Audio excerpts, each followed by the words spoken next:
I don't think I've ever before seen a documentary film as powerful as For Sama.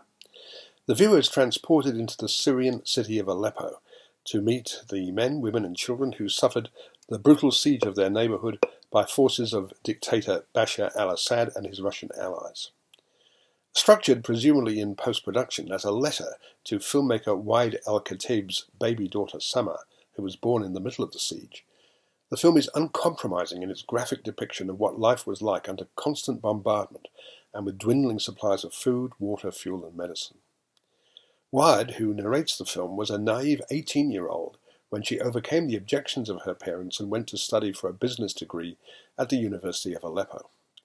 When in 2011, in the wake of the Arab Spring, demonstrations against the regime began among students, Waad obtained a video camera and started filming. Over the next 5 years, Waad continued to film, usually under the most dangerous circumstances.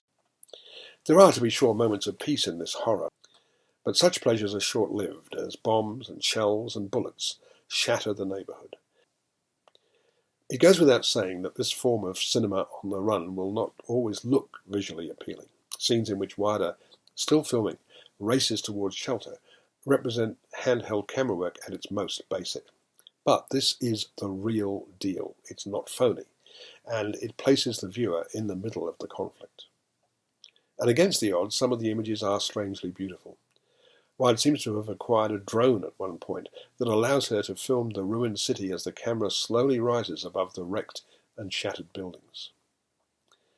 There's one comforting thing about seeing this very discomforting film, and that's that Waad survived. She was able to transport all the material she filmed to London, where she edited and narrated the final result in collaboration with experienced documentary maker Edward Watts, who's credited as co-director. During the post-production process, her narration questions her own motives for staying in the war zone with an infant child, but she's clearly deeply devoted to both the city of Aleppo and to the cause for which those around her fought so tenaciously. I'm giving For Sama 4.5 stars.